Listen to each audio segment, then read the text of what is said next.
allons-y. Salut Thibaut. Salut. Bon, on est en train d'improviser, t'es en enfer. Ah, j'aime pas l'impro. Ouais. Allez, on y va. Tu m'as demandé quels étaient les retours Homme 2.0 que j'avais et comment ils percevaient Homme 2.0. Alors en fait, c'est très simple pour répondre à ta question. J'ai des retours tous les jours sur trois sujets. Le premier sujet, c'est les femmes. J'ai beaucoup bourriné et il y a une culture de la femme en France qui est complètement déconnectée de la réalité, de la nature profonde des femmes. Et aujourd'hui, les femmes ne peuvent pas piffrer ce qu'elles demandent de faire aux hommes, une fois que les hommes leur font, elles ne piffrent pas ça. Elles sont pleines de mépris. Et donc, en fait, il faut recoder toute la culture française de l'homme pour qu'il puisse comprendre les besoins de la femme réelle et non pas exprimés. Et donc, comme tu le sais, dans le blog et ailleurs, j'ai communiqué lourdement. Il y a même eu les entretiens dédiés à ça. Donc, il y a quand même probablement 5 à 10 heures de contenu, plus tous les posts dans le blog Homme 2.0. Donc, il y a pas mal de mecs qui ont regardé ça d'une oreille, parce que quand tu es français au début, moi le premier, hein, je ne le reproche pas, moi le premier, en- quand j'habitais en France entre 2005 et 2010, je ne regardais pas, et comme il n'y avait pas les contenus qu'il y a aujourd'hui disponibles, je ne pouvais pas m'ouvrir à une autre logique. Donc, il y a pas mal d'hommes aujourd'hui, après 6 mois, qui ont regardé ces contenus. Ils ont fait ouais, ok, puis ils ont picoré, ils ont commencé à essayer des trucs. Ils ont obtenu des résultats de ouf. Évidemment, parce que la nature de la femme est mondiale et non pas franco-française avec, avec la connerie de notre pays. Donc ils ont commencé à obtenir des... Voilà, ils étaient surpris, ils m'ont tous dit putain, surpris. Et puis donc ils ont repicoré un peu plus et puis ils ont obtenu encore plus de résultats. Et puis de fil en aiguille, j'ai au moins tous les jours un mec qui me revient avec l'histoire des femmes, euh, estomaqué, voilà, éberlué, le cerveau frisé de voir euh, la réaction des femmes aux triggers que j'ai exposés et à toute la stratégie de jeu qu'à mon avis un homme doit avoir. Et c'est pas pour manipuler dans le vide, c'est pour établir une relation, pour construire une relation justement avec une femme. Ils sont estomaqués de voir que ça marche parce que jamais ils auraient pu penser, la même chose pour moi, encore une fois, je ne m'exclus vraiment pas du lot, jamais ils auraient pensé que les femmes étaient réactives à ça. Il y a un problème de culture, un problème de code monstrueux en France vis-à-vis de la femme. C'est complètement à l'ouest. C'est une sphère illusoire. Enfin, c'est un monde parallèle, en fait, la France. Les hommes français sont dans un monde parallèle. Et donc, tous les jours, je reçois des témoignages de mecs qui se sont, j'ai envie de dire, rapprochés, arrêtés, reconnectés. Donc, du coup, avec les femmes, ça marche mieux. Et Mais ça part d'où généralement? leur propre femme, c'est-à-dire que leur propre femme est contente. En fait, je suis un grand misogyne, mais je suis en train de faire, je suis en train de, avec Homme 2.0, quelque part, en train d'impacter un certain nombre de vies de femmes qui, enfin, trouvent dans le comportement de leur mec un truc qui leur plaît. Et Ce ça qui- part d'où généralement? Quand ils te demandent des conseils, c'est des conseils sur quoi? Non, non, non, ils ne me demandent pas de C'est conseils, quoi les ils font. problématiques? Mais non, ils font. C'est dans Homme 2.0, ils font. Ils ont regardé les contenus et ils ont fait leur propre truc, leur propre tambouille dans leur coin. Et moi, ils me reportent le résultat positif. Ah, Ils ok, ne me, ils ok, me demandent pas de conseils, ils me font un reporting. Donc ok. ça, c'est le premier type de reporting que j'ai. Donc manifestement, il y a de la valeur importante dans Homme 2.0 sur le sujet de la femme. Le deuxième reporting que j'ai, c'est la santé. Beaucoup de gens ont pris conscience. Faut faire attention quand on publie des choses sur la santé sur YouTube parce que c'est extrêmement rédhibitoire. On a affaire à une censure monstrueuse. Nous pourrions dire, avec des mots un petit peu vagues, que la science médicale occidentale est corrompue par le pognon, que nous sommes maintenant assez nombreux à nous interroger de savoir s'il s'agit vraiment d'une science. Toi, par exemple, là, j'ai étudié la dialyse du rein cette nuit, parce que autour de moi, il y a ce problème-là.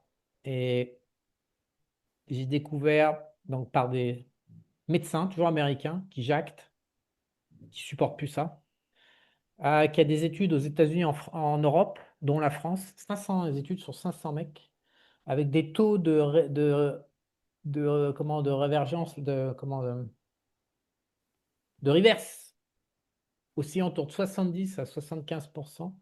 alors que des reins niqués en stage 4, en stage 4, là, on t'annonce que c'est 100%, il faut faire la dialyse et ton espoir de vie aux États-Unis est de 5 ans et ça coûte 100 000 dollars par an. Et alors qu'il y a des protocoles qui ont été testés en Europe, aux États-Unis avec succès. Mhm. Et donc, beaucoup de gens, via tous les compléments alimentaires et toutes les vidéos, euh, beaucoup de gens ont bien sûr de l'hypertension, des problèmes d'insuline résistance, des problèmes donc de foie, de pancréas, des problèmes divers et variés. Donc beaucoup de mecs ont farfouillé, ont découvert tout cet univers en fait, et ont fait leurs tests et ont vu des améliorations. Tout ce qui est l'énergie de la cellule, en fait, moi j'ai démarré à 20 ans, j'ai commencé en 2006, d'abord avec le glucide, où j'ai vu que ça couillait complet, ce que je faisais à l'époque. J'avais pas conscience à quel point je me camais au glucide en fait. Et, et ensuite, très rapidement, j'ai démarré sur l'énergie dans la cellule en fait. J'ai vraiment démarré avec ça. Alors, d'abord, à l'époque, il y avait très peu d'informations. Et donc après, ben, j'ai construit au fur et à mesure sur 20 ans. Et donc tous les mecs se sont lancés à petite échelle, chacun sur leur sujet, dans ces compléments alimentaires et toute cette logique, tout cet univers. Et donc j'ai un reporting par jour également là-dessus, de résultats qu'ils obtiennent sur leur propre corps, donc leur lien avec leur corps. Et Et c'est quoi les résultats? ah bah ils vont mieux, ils vont mieux. Mais sur quel, plus précisément, sur quel point? Ah, et là, Hypertension? on parle de ton corps, donc tu les améliores. On a tous des petits bobos dans nos corps, divers et variés, donc ils solutionnent, ils améliorent. Euh, et en plus, en fait, je pense qu'il y a une prise de conscience et ils se maltraitent moins, en fait. Parce qu'en fait, on se maltraite par méconnaissance. Mhm. Toi, cette nuit, j'ai encore découvert. Ah, putain. Ah, le système, on est face à du vice, hein, démoniaque. J'ai découvert avec stupéfaction que les éponges de cuisine avec lesquelles on brosse, on nettoie la vaisselle, par exemple, ou on nettoie tout ce qui bouge, sont blindées de matière plastique qui se dépose dans les assiettes et ailleurs, qui restent, qu'on absorbe voilà, en les touchant. Il y a je ne sais pas combien de chimie dans ces putains d'éponges. Et donc, il ne faut jamais les toucher à main nue. Il ne faut jamais les mettre en contact avec les ustensiles de cuisine avec lesquels on mange. C'est une poudrière de merde plastique et chimique. Et voilà, je suis le premier à me maltraiter par mes connaissances. Voilà, la machine à café, là, elle va arriver. Elle est en douane au Panama. J'ai enfin trouvé une machine à café en métal, puisque quand tu fais chauffer de l'eau tous les matins dans du plastique, tous les matins, tu t'injectes. Alors, il faut savoir une chose, le café est un produit tropical très spécial, parce qu'il pousse en terrain froid, en fait. Au Costa Rica, c'est très particulier, c'est parfait. C'est que tu as un col, tu as une montagne qui fait 3000 mètres, on appelle ça le col de la Muerte, le col de la mort. Et en fait, ils peuvent faire pousser le café en zone fraîche tout en étant en zone tropicale, ce qui fait ils peuvent faire pousser du café organique. Il faut savoir, les gens ne savent pas, mais alors là, je l'ai vu et Oscar en a même lui-même. Je ne sais pas combien, je crois qu'il y a 10 ou 12. Le café, avec le thé, c'est ce qu'il y a de pire. On est sur des ordres de 100 à 500 fois les doses limites dans l'eau potable de produits chimiques. C'est archi gavé. Donc, ne jamais boire du café organique, qui ne soit pas organique. Enfin, il faut vraiment trouver une bonne marque de café totalement fiable en matière organique parce que c'est une bombe à retardement chimique. Pareil pour le thé, il faut vraiment mettre cher. Et le deuxième truc, c'est qu'il ne faut pas chauffer son café dans de l'eau, dans du plastique, parce qu'évidemment, en plus de t'avaler, c'est une usine à se tuer en fait tous les matins. Tu avales ton café, tu mets ça, alors pour peu que tu prennes ça dans une tasse en plastique, voilà, t'as le combo Mhm. gagnant. Et tous les jours, tu t'injectes et tu te tues dès le matin. Donc là, j'ai trouvé une machine à café. Mais moi, je sais, je n'avais pas conscience de ça il n'y a encore pas très longtemps. Donc les gens sur Homme 2.0, ce qu'ils découvrent, c'est l'univers dans lequel je suis en train de farfouiller en ce moment, que je partage dans le blog Homme 2.0, où ils commencent à comprendre qu'eux-mêmes aussi se font du mal. C'est pas qu'on est des teubés ou des mazos, c'est juste que le système est devenu complètement fou et exige tellement de compétences pour se faire du bien. Donc je reçois des témoignages de mecs qui prennent goût à se faire du bien. Et ça, c'est Mhm. pas dans la page de vente, hein. Les mecs qui signent 1.0, ils signent pas, c'est écrit nulle part femme et c'est écrit nulle part santé. Le truc est que massivement, j'ai ça. Et le troisième point de retour, moi, j'aurais pensé que c'était l'argent, par exemple, mais pas du tout, c'est l'identité, en fait. Où là, je reçois pas mal, c'est-à-dire que les mecs prennent conscience. du système et d'eux-mêmes et l'interaction entre le système et eux-mêmes. Et ils changent littéralement leur perspective. Ah, et le quatrième retour, c'est SVPP, la productivité. La- Ouais. tous les petits trucs qui fait qu'on peut s'adapter à la matière plus facilement, qui sont en SVPP, ça c'est le quatrième retour. Mais ça fait tellement longtemps que je l'ai que j'écoute, ça me fait moins d'effet. Mais c'est vrai que ça quand même, ça revient en boucle. Productivité Hmm. SVPP, l'identité de soi et comment on est inséré dans un système mondial. Donc, j'appelle ça, moi, la trajectoire de vie. Alors, ça parle peut-être pas à certains, mais ça, ils me parlent souvent de leur trajectoire de vie. La santé et les femmes. Et paradoxalement, le pognon, il challenge pas trop là-dessus. Euh, pourtant, les mecs riches, hein, il y a encore un là tout à l'heure qui veut devenir homme 2.0. Je regardais son profil et il me disait il a vendu 2 boîtes en capital développement. Enfin, il y a des mecs qui, voilà, il y a des mecs qui sont déjà parvenus, mais le seul truc qui où ils viennent me voir, c'est quand leur boulot les fait chier, en fait. Ils gagnent du blé, mais le boulot les fait chier. Et ils sont coincés entre faire de l'argent et plus avoir envie de le faire, en fait. Voilà ce qu'apporte Homme Hmm. 2.0.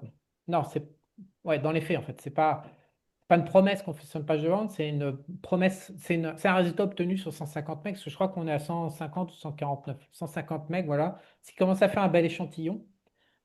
Et donc, voilà. Donc après, il y en a qui viennent chercher la finance, il y en a qui viennent chercher l'indépendance avec la tribu.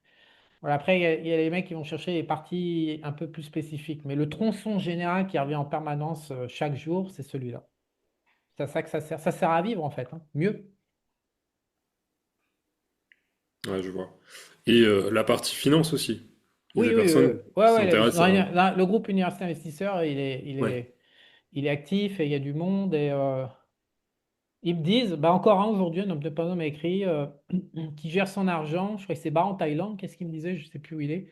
Il m'a raconté que c'était barré en Thaïlande, je crois. Et grâce à l'Université Investisseur, il vivait un petit peu de ses rentes. Il suivait les positions. Oui, c'est un entretien, c'est ça. Ouais, c'est ça. Il veut faire un entretien. Je ne déconne pas, il me semblait que c'est lui. Bref. Donc oui, Université Investisseur, la finance. Hmm. Donc en fait, l'idée d'apprendre à produire, de faire du pognon, de faire 30 000 par mois, ça tombe face à une contradiction qui est que l'être humain n'est pas libre. Il est totalement libre de gagner 30 000 par mois, mais les autorisations nécessaires au niveau de la psychologie, c'est-à-dire de l'obéissance au code. C'est toujours le même problème, hein. C'est qu'il y a un code qui nous est imposé, ben, un code qui nous demande d'agir avec les femmes d'une certaine manière, alors que ça convient ni aux hommes ni aux femmes au final, et que c'est un énorme échec. C'est un code religieux, un code politique, un code éducationnel à l'école, un code familial, un code social. Qu'est-ce que les autres vont penser de moi si je fais ça? Donc tout ce code-là, ils y obéissent. Et ce code-là n'est pas, il est bien sûr codé pour que les gens restent pauvres, puisqu'il est codé par les mecs du dessus qui n'ont pas envie d'avoir la compétition des pauvres. Et donc, du coup, le code joue contre l'intérêt d'homme. Ça, c'est évident. Donc, le seul moyen d'obtenir 20 ou 30 000 par mois, c'est tout simplement d'arrêter d'obéir au code. Et ce qui s'appelle la liberté. Et ça, c'est très, très, très, très, très, très dur. Et donc, j'ai des gens qui viennent, qui veulent gagner 30 000. Donc après, ils m'exposent leur truc. Donc là, je vois le code qui les bloque. Donc, je leur dis, bah ouais, ton code, il fait ci, ça, ça. Et donc là, l'économie ne valorise jamais le code. L'économie n'offre jamais 30 000 par mois à un mec qui obéit au code. Ça n'existe pas. Hmm.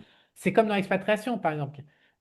La moitié des mecs viennent me voir, ils voudraient un pays où il n'y a pas la merde, la même merde qu'en France.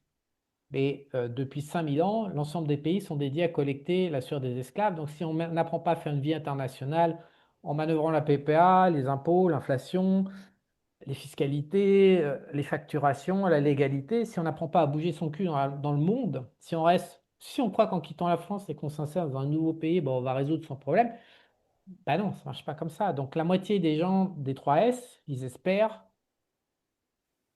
une illusion à nouveau, un code illusoire. Voilà. Le code des pays, ils sont là pour exploiter 95% de la population au profit du top 1%, quoi. Il y a 4% de mecs qui font le sale boulot du top 1%. Dans tous les pays du monde entier, ça se passe comme ça. Donc les mecs, ils viennent de ça, ils regardent les 3S, ils n'ont pas la liste de leur pays parce que je leur explique comment marche le système et puis comment se sortir, et non pas leur filant une fausse liste de faux pays qui apporteront des fausses solutions. Donc ils passent à travers tout le message. Et l'autre moitié, ils estiment que la formation, elle est trop vieille. Et que les choses qui sont dedans ne servent plus à rien. Donc là, j'ai ricané cette semaine, j'ai dit, mec, probablement que ça dure depuis Babylone, c'était moins 3000 ans avant Jésus-Christ. Le système de la dette, de l'État, de bah, je vais te donner de dette parce que tu n'arrives pas à vivre, parce que je te prends des impôts, parce que du coup, il faut payer la dette, et donc on va refaire de la dette, et puis donc il y aura plus d'intérêts, donc tu vas refaire des impôts. Ça n'a pas été inventé dans les années 60, ça a été inventé il y a probablement 5000 ans. Est-ce que ça va s'arrêter demain? Bah, je pense pas. Est-ce qu'il y a des pays dans lesquels tu l'as? Non, à part, je crois que dans le pays dans le monde, il y a un seul pays, quoi. C'est au Qatar et en Arabie Saoudite, quoi. Il y a deux pays, un truc comme ça, parce qu'ils ont la manne pétrolière, mais dans 198 pays, ça n'existe pas. Et donc le mec vient et m'explique que le système que j'ai décrit et qu'est-ce qu'il faut faire pour s'en sortir quand on est entrepreneur ou investisseur ou retraité ou salarié. Et ben ça, c'est périmé. Et tu lui dis, ok, bah écoute, je suis pas rien pour toi, tu vas rester en France, mon gars, ou tu vas aller acheter une formation avec ta liste et puis tu vas te planter, quoi. Donc, par rapport à l'argent, c'est la même chose. J'ai affaire à des gens qui ne veulent pas renoncer au code, ils veulent continuer à obéir. Et donc, j'ai essayé de leur expliquer, il y a ton code là, donc si tu obéis, tu peux obtenir tel résultat, mais le résultat dont tu rêves, tu ne peux pas l'obtenir, c'est pas possible.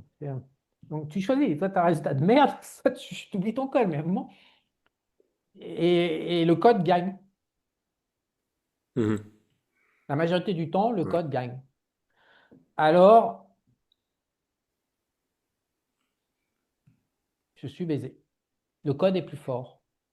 En fait, ce que je pense, c'est qu'il faut beaucoup de temps pour arrêter d'obéir. Donc, je voudrais dire publiquement ce qui se passe quand on arrête d'obéir au code, à papa, maman, l'État, la religion, les gens, la famille, l'école, les amis, le machin, le truc, la tante, le chat. Ce qui se passe quand on arrête d'obéir à ce code, c'est qu'il ne se passe rien du tout, en fait. Le code, il est complètement fictif. C'est hallucinant. C'est une force énorme qui paraît insurmontable et en fait qui n'existe pas. C'est juste, il se passe rien. Donc si on arrête d'obéir, il ne se passe rien. Je vais aller même plus Juste loin. la personne et ses pensées, quoi, tout simplement. Je vais aller plus loin. Je pense que les gens qui sont devenus hommes 2.0, ils sont venus dans ma communauté de Charles, incarnée par Charles, parce que Charles, il n'obéit pas au code. Et là, ça, je l'ai compris il n'y a pas très longtemps. C'est-à-dire que ce que je dois apprendre aux gens, c'est arrêter d'obéir.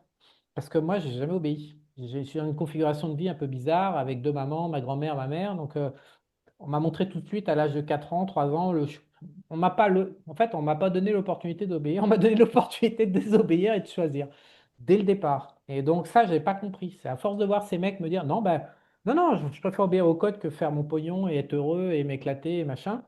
J'ai réfléchi. Je me suis dit, mais comment c'est possible? Tu me payes 3500 balles pour venir à une communauté, pour essayer de changer de vie, d'aller mieux, de machin. T'as ton petit code de merde qui représente rien du tout. Tu renonces à tout, les bénéfices, continue à obéir à ton code. Ah, j'avoue que je suis gratté la tête, hein.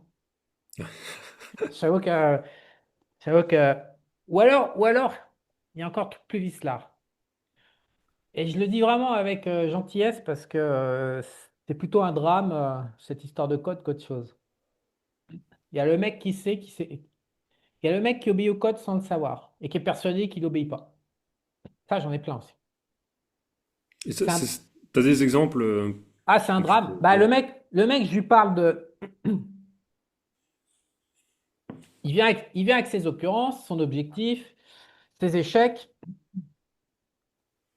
tout, hein, cette femme, business, trajectoire de vie, tout ce que tu veux, expat, tout ce que tu veux, choix, quoi. Choix de vie qui marque. Et donc, il m'expose.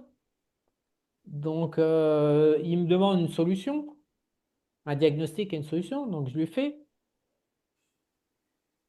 Et là, ça bloque. Il me fait oui, oui, bien sûr. Ah, super. Il me dit, ah, super. Ah, super. Et, et donc, je suis cool. Et en fait, je vois 10 minutes plus tard qu'il a tout foutu à la poubelle, en fait. Toute la solution est partie à la poubelle. C'est-à-dire, qu'est-ce qu'il a fait? Il a rebooté dans le code. Il reboot dans le code. Donc il a Obéissance. refait exactement la même chose que ce que tu Bah, venais sa de décrire. pensée a refusé la solution. Il me dit super, super. Les mecs me disent super, super. Mais en fait, la vraie pensée qui dirige la personne, qui impacte les actions, elle, elle a dit, fuck de repère, moi j'obéis au code. Et donc, je vois que 10 minutes plus tard, 15 minutes plus tard, dans la conversation, on a rebooté, on est au point de départ, le problème est toujours là. Genre, la solution, la voie pour y arriver, qui était super, là, et voilà, que c'est faisable, bah, ça n'existe plus. Et on est à nouveau avec les mêmes discours, les mêmes trucs. On est en train d'obéir au code qui génère la même frustration. Il y a comment t'expliquer, une coupure, à une scission en fait dans la personnalité des hommes. Euh, C'est-à-dire qu'ils sont capables de me dire, ouais, je rêve de baiser, je sais pas, faire du pognon, des machins. T'as l'enfant qui est là, ouais, c'est super et tout. Et puis t'as ce qu'ils sont, la personnalité du tous les jours. Et au milieu, il y a comme il y a un trou noir, il y a une scission, c'est splitté en deux en fait. Et, et le code gagne tout le temps. C'est pour ça que je dis, ils obéissent sans le savoir au code. Et donc, l'enjeu pour eux, c'est de prendre conscience qu'ils sont en train d'obéir sans le savoir au code. Et ça demande beaucoup, beaucoup de temps.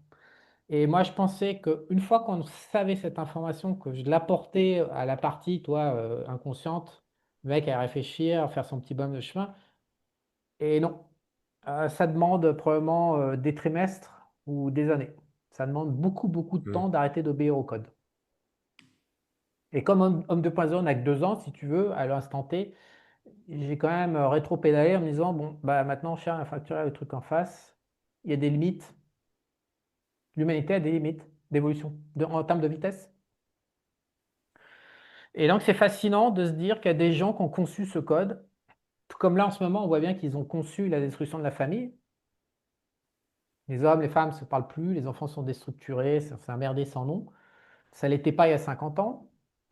Donc, ils ont même détruit le genre sexuel. Donc, on a vraiment une ingénierie sociale avec un code. Et ce code est de plus en plus nocif et toxique pour l'homme, ce qui ne l'empêche pas d'obéir, en fait. Et cette obéissance me fascine et je pense que cette obéissance amène, oh là là, au moins un tiers ou la moitié des hommes 2.0 à souscrire. Au fond, l'identité et Charles n'obéit pas au code en fait. L'identité complète, hein, c'est pognon, business, lieu de vie, comment, compréhension du système, personnalité, énergie, le corps, la santé du corps, etc. Les femmes. Donc c'est cette, on va dire, À tous les angles, ouais. ouais. Et c'est ça Hmm. qui les, enfin en tout cas dans les mecs que j'ai là, souvent que ça arrive, c'est que ça. La proposition de valeur, elle est simple, hein, elle est simple. Ouais, c'est vivre. C'est vivre mieux en fait. Et c'est comprendre à quel point la vie est douloureuse et nous rapporte de la souffrance dans ce système actuel. Et c'est tenter patiemment, patiemment, j'emploie le mot patiemment, d'améliorer et d'apprendre à vivre mieux en fait. C'est ça, proposition de valeur. Donc évidemment, les gens, c'est plus facile de vendre un produit, je sais pas, comme Loïc avec Investisseur 2.0 qui vont apprendre à investir, où là, ta promesse, c'est de faire 20 ou 30% par an tous les ans, presque, sauf quelques exceptions près. Voilà, la profession, elle se comprend en 2 secondes, c'est terminé. Vivre mieux, qu'est-ce que c'est, quoi? Donc quand même, c'est sacrément philosophique, Homme 2.0. C'est sacrément complexe. C'est pour ça que les gens qui sont dedans sont intéressants, hein. Oui, c'est ça, Et c'est jamais des touristes. ils sont intéressants et Donc, gentils, hmm. dans le sens noble du terme. Ouais. C'est-à-dire que on peut, ouais, on pourrait conclure ce long monologue, ce premier monologue par le mec que j'ai repris sur Internet, l'âme qui parlait, qui disait ouais, oh, la souffrance et tout, et puis oh, de toute façon tu vas revenir sur Terre, le petit humain qui ne croit pas à la lumière, t'inquiète, tu vas revenir sur Terre. Un humain, non, c'est mortel. Donc ça, c'était une âme qui avait littéralement chacraté qui avait littéralement phagocyté son être humain, sa personnalité humaine, l'enfant intérieur, et qui se croit reine, qui ne respecte pas les limites de l'être humain et qui prend le contrôle, et c'est insupportable. Et non, l'être humain est mortel, donc on n'a qu'une vie, malheureusement. Notre conscience est peut-être intégrée aux mémoires de l'âme, mais nous, en tant qu'enfant intérieur, bah, on disparaît, quoi. Et donc, on ne revient pas sur Terre après. Et la lumière, non, il n'y en a pas dans la matière. C'est beaucoup, beaucoup de souffrance pour beaucoup, beaucoup de gens. On est 8 milliards 3, je pense qu'il y a quoi? Il y a 50 millions de gens qui s'en sortent. Parce que même chez les riches, il y a beaucoup de souffrance. Tu as 8 milliards de mecs en prennent plein leur race, 8 milliards 3 qui en prennent plein, plein leur race. Donc il n'y a que les âmes pour se dire je suis mortel. Et puis la souffrance, de toute façon, c'est la souffrance de l'être humain, c'est pas la mienne. Donc c'est facile de savoir que c'était une âme qui parlait.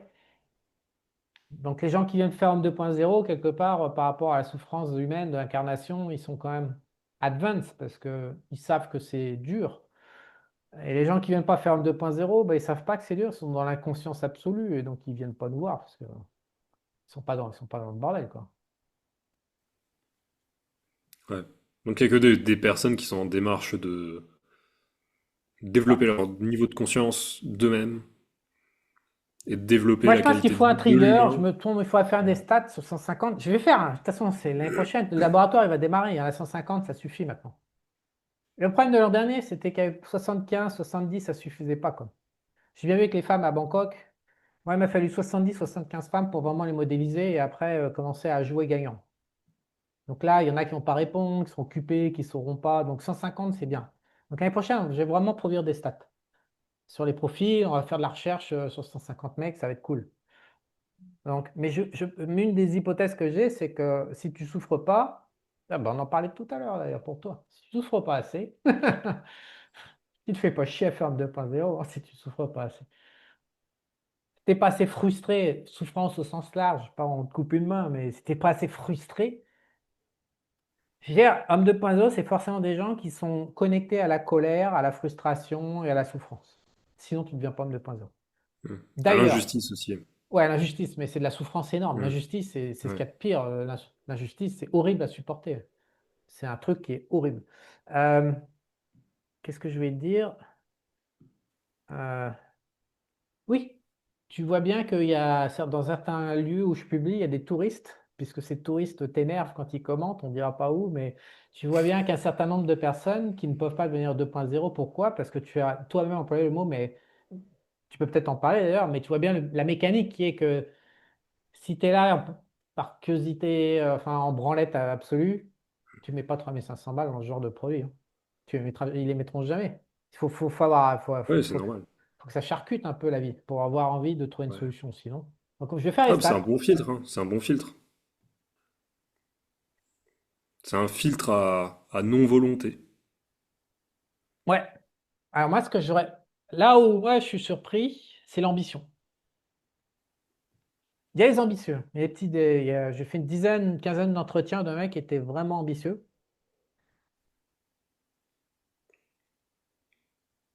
mais pas à la hauteur de ce que je pensais. Je me demande en France si on n'a pas coupé l'ambition. Notre système, il ne produit pas des gens ambitieux. Peut-être les ambitieux, ils sont juste focus sur l'ambition et pas sur le reste. Ça viendra après. Parce qu'il y a beaucoup de Ça- personnes qui rejoignent Homme 2.0 qui ont été ambitieux, qui ont eu un parcours très ambitieux, très, comment dire, aventureux, très business, etc. Vraiment dans le dur, à bosser comme des dingues, etc. Avoir une, comme tu dirais, une trajectoire de vie très remplie, très, voilà. Ça s'est bien passé, et ils ont make it, comme on dit. Et, euh, et en fait, ils viennent parce que ils ont fait leur pic. Et puis après, ça redescend un peu, ils commencent à s'ennuyer, ils se disent, bah, bon, j'ai envie d'explorer d'autres trucs. Voilà, j'ai fait ce que j'avais à faire dans ce domaine-là, dans l'ambition. Maintenant, je vais faire d'autres trucs. Et donc, en fait, ils viennent dans Homme 2.0 à ce moment-là. Changement. Les gens qui Mm. changent, ça c'est clair, c'est un des triggers. Donc ils ont moins d'ambition, ils sont plus là pour changer. Mais tu ne m'ôteras pas de la tête l'idée que si tu es ambitieux et que tu regardes le système français et que tu es à peu près intelligent, tu comprends que c'est vaguement impossible d'y arriver.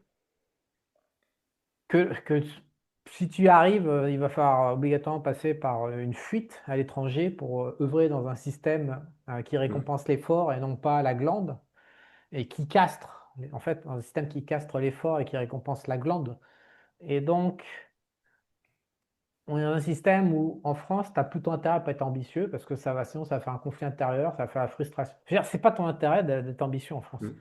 Ça peut générer que de la merde. Tu as une chance sur 100 d'y arriver avec tout le circuit. Et donc, je ne suis pas trop surpris que les gens soient moins ambitieux parce que au fil des années, c'est comme un lion dans un zoo. Au bout d'un moment, le truc, il abandonne en fait. Et je pense qu'il y a pas mal de mecs qui ont abandonné l'ambition parce qu'ils veulent rester de vivre en France. Ça, c'est des questions aussi qui m'ont été posées. Les gens pensaient qu'il y avait beaucoup d'expatriés dans le groupe. Pas tant que ça. On a sorti la carte là avec Johan. Il n'y a pas tant que ça. Il y a pas mal de gens encore en France. Ouais. Et, et donc, je pense quand tu restes en France 10 ans, par exemple, avec les 10 dernières années qu'on vient de vivre, tu renonces à c'est donc pour avoir un confort de vie, sinon tu as envie de te faire mal, quoi. Mais beaucoup de gens se rendent pas compte bah, tu disais le code avant, ça se rapproche un peu de ça. Ils se rendent pas compte d'une forme de violence qui a lieu en France, mais c'est psychologique.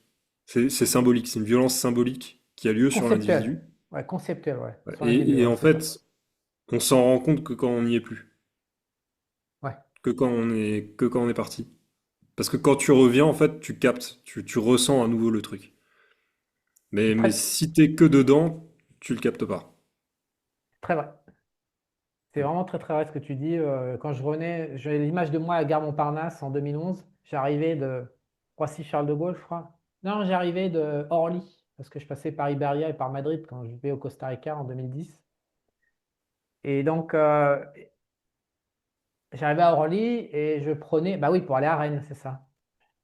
Je passais par Montparnasse pour aller à Rennes. Et donc, j'avais ce choc que tu décris. Cette violence. C'est-à-dire, j'arrivais vierge et ça, on se synchronise en même pas une heure chrono. C'est une rapidité, c'est la puissance de feu ils appellent ça un égrégore techniquement. La puissance de feu de l'égrégore français, et encore, moi je te parle en 2010-2011, hein, t'imagines en 2025 comment c'est. Ah Il y a ouais, tout. rien que quand je rentre en France, voir que les magasins ferment à 20h30, je me dis putain, rien que ça, c'est un petit truc à la con, mais déjà dans ces trucs-là, tu le sens, tu vois. À Moi, dimanche, ah, tout est fermé, merde. J'avais oublié ça. c'était l'ambiance, moi, Des petits trucs à la con comme ça. qui m'agressait. C'est l'état d'esprit, le feeling des gens, en fait. Ça m'attaquait. Ouais, il y a ça aussi, il y a une Ouais, tension ouais, la tension constante. énergétique des gens tout autour dans l'atmosphère, une espèce de tension qu'il n'y a pas du tout au Costa Rica, ou au Panama, ou en Thaïlande, t'as pas du tout ça, quoi. Ouais. Et c'est Tu parlais de ultra système agressif. nerveux. Tu Ouais, parlais de ouais, système nerveux la dernière fois. Le système nerveux des ouais, Français est très à fleur de peau, quoi. ouais, Mm. ouais, ouais. Et Faudrait voir les donc, stats des burn-out, d'ailleurs. pour réussir, pour de l'argent, la proposition de valeur, moi, j'aimerais bien. En plus, les gens, ils pensent que je les prenne pour des cons parce qu'ils gagnent pas d'argent. Et moi, j'aimerais bien voir, ça me réjouit de voir les gens gagner de l'argent, entreprendre. Tiens, il y a un mec encore, un autre aujourd'hui qui m'écrit, qui a lancé son offre. Putain, mais en fait, ok, ben moi, je vais vous partager mon rêve. C'est impossible, mais c'est pas de ma faute, bordel. Moi, je voudrais ouvrir mon ordi, mon téléphone et n'avoir que les merdes de mes projets à solutionner parce que ça, c'est le fait de la matrice. Et deux, avoir tous les potes ou les clients qui m'écrivent, j'ai lancé une offre, j'ai fait telle action commerciale. Je... Là, j'en ai aujourd'hui, ça. Et il me dit, ouais, je suis occupé, je peux pas venir te voir, je lance une offre. Et je dis, bah cool, bah merci, ça y est, t'as fait ma journée, toi. Moi, je veux entendre ce genre de message. Et il me dit, maintenant, il faut que je produise pour la livrer pour le 20 décembre. Et je dis, bah, je préfère que tu me vois pas. Moi, ça me fait plus plaisir d'entendre que tu fais une offre et que tu te bouges ton cul que de se voir quelque part. Parce que j'ai envie que les gens y créent des offres, qu'ils deviennent indépendants, qu'ils soient entrepreneurs, qu'ils aient du succès dans la finance. J'ai envie d'avoir que des messages comme ça. Et j'ai pas ces messages. Parce que, parce que, parce que tout le monde obéit. Donc les mecs, arrêtez d'obéir plutôt. Il y a- il- et je sais pertinemment que quand on arrête d'obéir, il se passe rien. C'est-à-dire que je sais pas je pense pas qu'ils sachent pourquoi ils obéissent. Parce que s'ils savaient, ils arrêteraient d'obéir. Il se passe rien. Si, la vie s'améliore quand on arrête d'obéir. C'est un truc de malade mental que je vois. Donc ils se lancent pas. pour obéir à la matrice, bah, la matrice leur dit non, mais t'as pas le droit d'échouer. Donc, ils vont faire 15 milliards de vérifications, ils vont faire des formations en pagaille, ils vont faire, qu'est-ce qu'ils font? Ils recommencent 50 fois leur produit avant de le mettre sur le marché parce qu'il faut qu'il soit parfait. Alors que 5 minutes après leur mise sur le marché, ils vont comprendre avec les premiers retours clients qu'en fait, c'est pas ça, il faut le piloter dans tel sens. Donc, ils ont perdu 6 mois. Euh, ou alors leur femme, elle leur dit que c'est pas bien, qu'ils vont se faire arnaquer, que machin. C'est que ça, l'être humain. Ça me fait chier. J'aimerais bien trouver un moyen de foutre en l'air ce code, cette obéissance. Donc, c'est pour ça que je voulais en parler aujourd'hui. Qu'est-ce que Homme 2.0 apporte? Bah, on va commencer à réfléchir lourdement sur arrêter d'obéir. Cette année, j'ai bien réfléchi, analysé le système nerveux, tout ce qui bloquait en fait. Je n'interviens pas trop parce que pour l'instant, je fais mon catalogue en fait. Pourquoi ça foire en fait? Dans quel système nerveux? Il y a l'obéissance Il y a au la code, norme, la comme tu norme, disais, ouais, le la noble. norme. Euh, voilà. Après, on va faire l'expérience de groupe. Ça va être marrant l'année prochaine. Je Il y vais a vous. aussi un truc, il y a un truc que j'ai remarqué, je l'ai remarqué en appel avec un mec qui voulait rejoindre Homme 2.0, c'est le gars, il fait un business, il fait quelque chose, il a un projet, et en fait, comme tu le répètes souvent, et enfin voilà, maintenant c'est assez connu, c'est il faut un certain nombre d'échecs avant que ça marche. Sauf que quand tu es dans cette ligne droite, Pour scaler, hein, traverser du parce que désert, il y a des mecs, etc. non, il y a plein de mecs qui ont des coups de chat au départ, mais Oui, pour ouais, scaler, je ouais, veux non, dire, dans la durée, pour installer un bordel dans la durée et scaler, je pense qu'on n'y arrive voilà, pas du premier coup. Il y a besoin voilà, d'échecs. ceux qui n'ont pas de chance au Ouais. départ, qui sont vraiment en mode tryhard, vas-y, faut y aller, il faut pas s'arrêter parce que tu sais pas quand ça va péter, le truc, quand ça va fonctionner, mais au bout d'un moment, ça va fonctionner, mais tu sais pas quand. En fait, il y en a, ils ont juste besoin d'avoir la validation, par exemple la tienne, qui leur dit, là, tu es en train de faire les choses correctement, et du coup, ça va fonctionner. Et, euh, et comme ça, le mec, il arrête pas.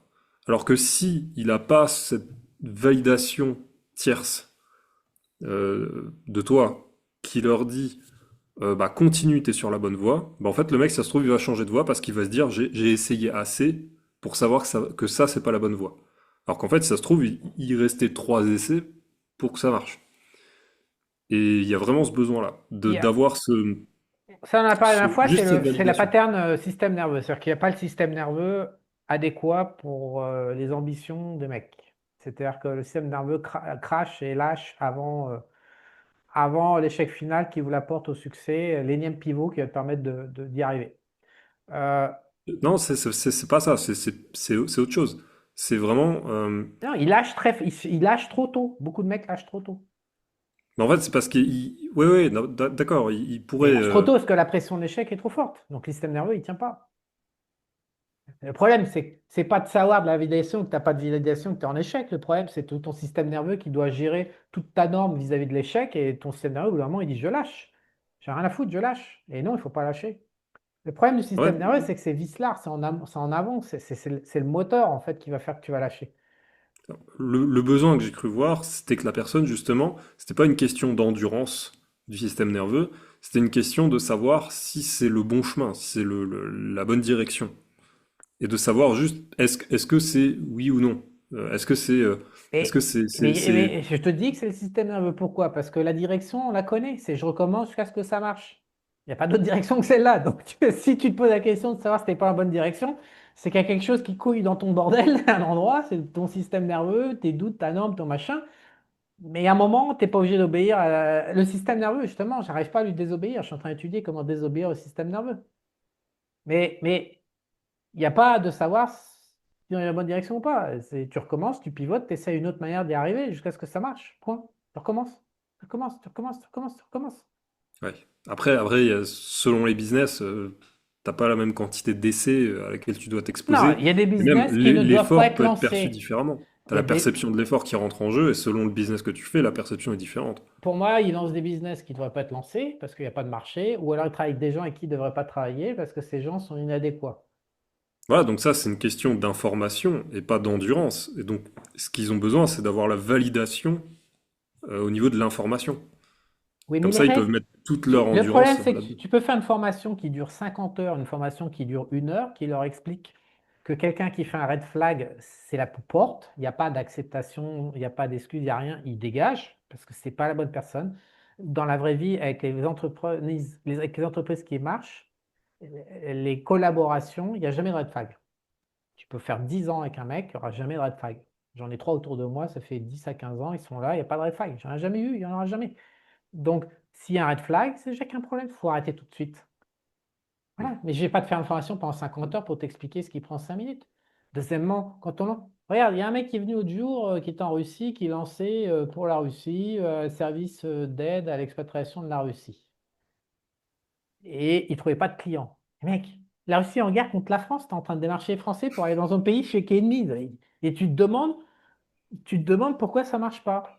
Bah, la réponse, parce que tu es en guerre contre ce pays. Les deux pays sont en guerre et frontale, avec Macron qui n'arrête pas de chauffer Poutine. Et donc, il n'y a personne qui a envie d'aller dans ton pays, c'est tout. C'est pas que tu travailles mal, que ton service il est mal, mais c'est juste que le contexte, c'est facile à comprendre.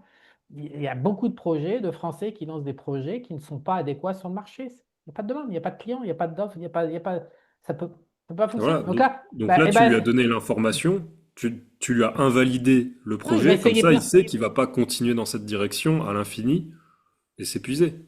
Tu vois. Là, en fait, tu Bah, lui as fait le si, retour dont bah, il donc avait besoin. tu pivotes si le mec il veut continuer à travailler avec la France et qu'il est en Russie. La deuxième étape de pivoter, c'est bon, bah, si je peux pas faire venir des Russes, des Français en Russie, peut-être que je peux faire venir des Russes en France. Donc là, tu inverses la proposition de valeur. Ou peut-être que les Français veulent acheter autre chose que des Curus, par exemple du pétrole, du gaz. Ah non, c'est pas possible. Il y a peut-être d'autres trucs qui est produit en Russie qui peuvent être envoyés aux Français. Enfin, si ton business, c'est du franco-russe, parce que c'était sur là-dessus qu'il était. Bah, tu réfléchis à du franco-russe. Tu peux peut-être, c'est ce que j'ai proposé à Valentin, là, on va peut-être faire une vidéo là-dessus.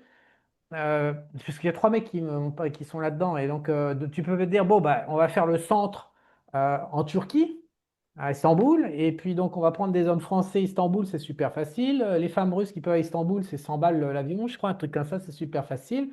Et puis, bah, je vais déplacer mon centre de gravité à Istanbul. Et voilà, je pivote et je recommence. Je ne serais pas surpris que, après avoir pris 100 portes dans la gueule, ils trouvent 4-5 Français qui soient OK pour aller baiser des Russes à Istanbul. Ben, les baiser en Russie en plein hiver, alors que les deux pays sont en guerre, il faut qu'ils comprennent un peu. S'il y a besoin de moi, c'est pas de validation, là. Mais bon, il n'y a pas besoin d'une formation de 50 heures, voilà, ça prend 1 minute. Une fois que tu as dit la phrase pour 1 minute, le mec, soit il entend pas. Mais normalement, tu entends que tu peux faire tout le marketing que tu veux, il n'y aura pas de clients. Mm.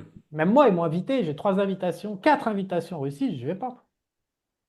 J'ai pas envie de me passer la douane russe avec le FSB sur la gueule, qu'est-ce que tout mon bordel, qu'est-ce que vous faites aux US, qu'est-ce que vous faites au Venezuela, qu'est-ce que tu fais après là-bas et machin, ça bon, il ne faut pas les pieds là-dedans. Suicide. Donc du franco-russe, on peut le faire autrement. On pivote. Mais la règle, c'est que si tu veux vivre en Russie, travailler avec des clients français, ok, très bien, ça c'est viable. Les Français sont solvables, la Russie produit des trucs sympas. Bon, ben voilà, gratte-toi la tête et pivote, quoi. Trouve un autre moyen de faire des échanges. C'est simple. Tout est très simple. Le problème, c'est Au d'arrêter code. d'obéir au code. C'est le code qui fait n'importe quoi. L'arrêté économique est simple. Là où, alors aussi, un truc que je suis surpris, ça m'a surpris ça. Le code français s'est modifié. Il a tellement rabâché aux Français qu'il n'y avait pas besoin de produire, que c'était une honte de devoir produire, que c'était un droit humain que de vivre sans travailler, qu'il y a un paquet de mecs qui sont codés vraiment de travers, hein. T'as un paquet de mecs qui ont fini par gober ces conneries socialo et qui croient que l'argent tombe du ciel, quoi. Mais vraiment, hein, ils y croient dur comme fer, hein. Donc, il y a un travail de communication à faire pour informer les mecs que produire, voilà, on ne peut pas survivre sans produire. Pour l'instant, en fait, ces mecs-là, ils survivent sans produire en laissant un État voler ceux qui produisent. C'est ça le code. Et donc, il y a un sacré paquet de boulot à faire pour leur dire, attends, là, tu es en train de voler, en fait, tu as signé un mandat pour que une violence policière aille voler quelqu'un qui se casse le cul à ta place. Et toi, tu valides ça comme quoi c'est bien. C'est ton idéal de vie. Euh, Tu devrais y gamberger un petit peu plus. Ça, t'as énormément de Français qui sont là-dedans. Mhm. Donc après, quand tu leur dis, ben, l'économie, c'est simple. Si tu gagnes 30 000 balles par mois, tu organises des échanges entre la Russie et les Français. Des échanges, c'est-à-dire que tu prends des offres, des biens, des services, tu distribues de la valeur à des clients qui vont être contents de t'acheter, qui vont te racheter, qui vont aller voir d'autres personnes, qui vont être contents de t'acheter à ton tour, de faire de la pub, des machins. Ça s'appelle un échange. Toi, tu t'occupes de la production et de distribuer et tu es rémunéré pour ce travail. Bah, dans la tête d'un mec qui signe un mandat à la violence policière pour aller voler quelqu'un d'autre, le travail de quelqu'un d'autre, ils ne comprennent pas en fait ce que je leur parle. Et ils me disent, fais une formation là-dessus. Je dis, mais ça. Là, je viens de te le dire en 5 minutes, qu'est-ce que je te dise de plus? Je ne sais pas, moi, j'ai rien d'autre à te dire sur ce sujet que ça prend 5 minutes. Non, mais fais une formation là-dessus.